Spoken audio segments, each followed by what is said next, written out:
السلام عليكم. شحال واعرة زعما واحد حبيبك مدة سنوات أكثر من 50 ولا 60 ولا 70 سنة، مع الآخر يفيق لك باللي أنت كذاب وفرشة. أقسم بالله الإعلام السنغالي فرش المروك، فرشهم مباشرة. راح تسمعوا على بعد الانسحاب تاع القجع من تنظيم كأس إفريقيا تاع النسوان تاع النساء. شوفوا كيفاش قصفوهم قصف لا مثيل له. السنغال دار على المروك ولا 180 درجة خاوتنا، 180 درجة دار على المروك، لأنه فاقلوا ومرك باللي الجزائريين ما كانوش يكذبوا عليهم باللي هما ما يتامنوش. تابعوا معنا الفيديو ان شاء الله تكون تفهموا الترجمة، لأني ترجمتها بالذكاء الاصطناعي من داك ويغلط في كلمة. تابعوا معنا بصح تفهموا القصف. تابعوا معنا الفيديو. La Fédération royale marocaine de football pourrait faire face à de nouvelles sanctions sévères après son intention de se retirer de l'organisation de la CAN féminine 2026 initialement prévue du 17 mars au 3 avril. Cette décision intervient suite au mécontentement de Fouzi Legza après les sanctions infligées par la CAF à la suite des incidents survenus lors de la finale de la Coupe d'Afrique des Nations 2025 masculine entre le Sénégal et le Maroc. Arfan, Maroc daa dañoo mer. waaw mais bu ñu meree. ñoo waroon organiser li nga xam ne que moo di CAN féminine bi waaye nee na Fouzi Legza lii mu leen sanctionné waaye itam seen recours sur le Sénégal ñu rejeté ko entre autres maanaam daal ñu mën leen daal. mais ñoom ñoo yay lii. ñoom ñoo yay mer. mais Maroc nee na déet du ko organiser. mais su ko organisé waa léegi mën na am yeneen sanction yu bees. déedéet dama ne man voilà xam nga. Selon le règlement disciplinaire de la Confédération africaine de football, tout retrait notifié moins de 6 mois avant le début d'un tournoi est passible d'une amende de $250,000. Mais ce n'est pas la seule conséquence. La FRM, c'est-à-dire devrait également assumer la réparation des préjudices financiers et moraux subis par la CAF et les participants à l'épreuve. Les implications pour la défense, pour la sélection féminine masculine sont particulièrement lourdes. En cas de retrait, l'équipe nationale féminine Maroc serait suspendue pour les 2 prochaines éditions de la CAN. En plus de celle de 2026 signifierait justement que les Lions de l'Atlas ne pourraient participer ni la CAN 2028 ni celle de 2030, privant la sélection de compétitions majeures sur le continent. 6 mois avant. mais loolu du lu bees ci Maroc CAN 2015 bi ñoom ñoo ko waroon organiser. Ils ont décliné l'organisation. Ils ont été sanctionnés pour 2 prochaines éditions. C'est pas la première fois Maroc def ko. mais Maroc nag ça a beaucoup plus professionnel que ça. defoon nañu ko ci la CAN masculine defoon nañu ko fii je crois en 2015 yooyu ñoom ñoo ko waroon organiser Maroc bañ. sans aucune explication. chantage la ñu ne chantage la. non ñoom dañuy def chantage. soit ñu organiser ko gagner ko wala on n'organise pas ça. décision recours bi génnagul. te ñu ngi santé nii te ñu ngi chanteloo nii gars yi. voilà léegi bu ñu décliner à 44 jours de l'organisation de la CAN féminine. 17 mars.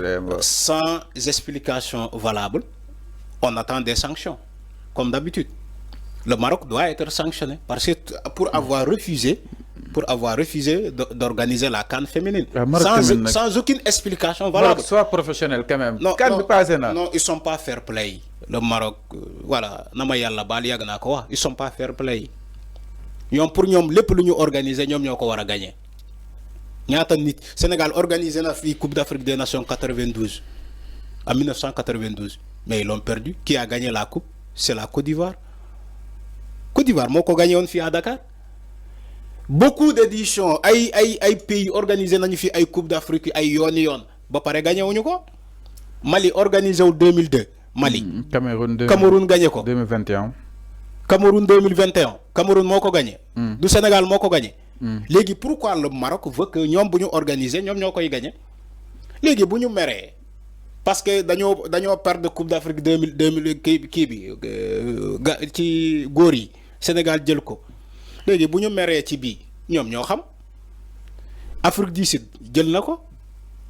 L'Afrique du Sud c'est le pays le plus développé en Afrique. Il faut nga xam lolu. En matière d'infrastructure, l'Afrique du Sud n'a rien à envier le Maroc. Parce que ñom à elle seule, l'Afrique du Sud a organisé la Coupe du Monde 2010. La Coupe du Monde. C'est à part de la Coupe du Monde. c'est pas une co-organisation, mais à l'Afrique du Sud elle seule a organisé la Coupe du Monde 2010. Alors que Maroc Coupe du Monde 2030 day donne co-organisation avec l'Espagne et le Portugal. Mais Afrique du Sud moom kese organisé na fi Coupe du Monde en Afrique. Donc si le Maroc ne veut pas prendre cette compétition là, l'Afrique du Sud prend la compétition. Où est le problème? Et où est le problème? Donc prochaine fois Maroc lépp lu mu mën a demander est-ce que dinañ ko nangul Arfan? dama ne d'abord nañ ko sanctionné ba pare. Nañ ko sanctionné ci loolu ba pare. Ñun on attend maintenant des sanctions sur loolu. Maroc mi ngi yàqal boppam en fait. ak stade yi mu am lépp ak infrastructure. dama ne nañ ko sanctionné ci loolu ba pare. Man loolu laa gëm maa ngi xaar sanctions yi nag maa ngi xaar sanctions yi.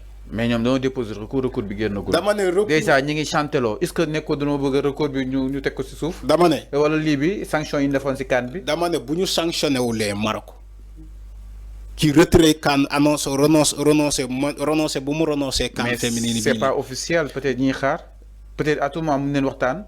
yow yaa ne à tout moment. D'accord. Peut-être à tout moment mën nañ waxtaan ñu trouver solution. Les gens n'ont pas d'informations factuelles yi circulent depuis démb. si ils se sont retirés. mais après tu me dis que mais waxtaan mën na après. En tout cas bu parce fekkee que une compétition se prépare instant bi Afrique du Sud est-ce que pare na lépp Arfan. Afrique du Sud moo la gën a pare que n'importe quel pays. stade yi pare na. non mais yow sëñ bi yow foo nekk. ma ne la Afrique du Sud moom ci boppam moom kese organisé na coupe du monde 2010. donc c'est bon. yow nit nga yow da nga xam Afrique du Sud yow. En fait Maroc tamit nag fii rafetul.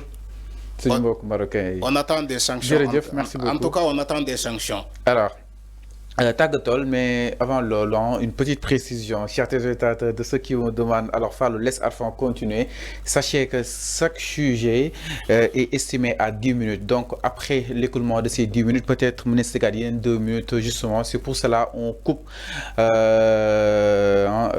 certaines thématiques mais c'est ça nekkul nen que ni bëgg ma ko bàyyi mu wax si mën na xalaatam mais c'est estimé parce que on doit développer tous les matins 7 sujets sur ce plateau alors merci baa nga di jaajëfal sénégalais yi ñu doon seetaan jaajëfal l'ensemble des équipes en régie jaajëfal sama imam sama wasila El Hadj Fansou Bodian.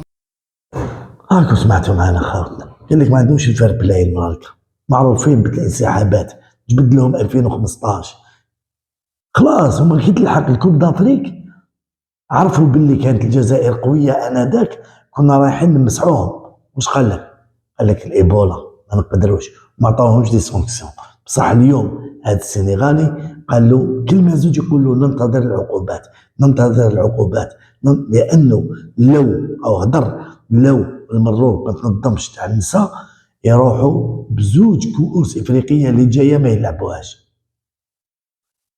بصح دوك نشوفوا بعد انهيار القجع في الكاف لانه انهيار هذا جامي صار له القجع النهار اللي جا كمسؤول تما في الكاف مع زميله موتسيبي اللي راهم الان في طلاق راح يطلقوا خلاص راهم كما يقول لك اون انستونس دو ديفورس خلاص ما بقاش راح يطلقوا لانه القجع زاد شكا بموتسيبي ما عجبوش القرارات تاع كاس افريقيا هذه اللي صارت على انه القجع الان جاب شكا تاع السطر وبدا يدير فيها دوك الشعب باش يزيد يبردهم حتى شهرين ولا 3 حتى 4 باش كاش ما ينحوا لهم $100,000 تاع هذاك اللاعب ديالهم اللي كان يجري مور السربيطه راهم يستناو مساكن ينحوا الطروفي للسنغال مبروك عليها كاس افريقيا ومبروك عليها $10 ملايين اللي راكو حابين تنحوها لها مازال ما عطيتوها لهاش. هذه خوتنا الكرام السنغاليين راكو سمعتوهم فاقوا لهم باللي المراركه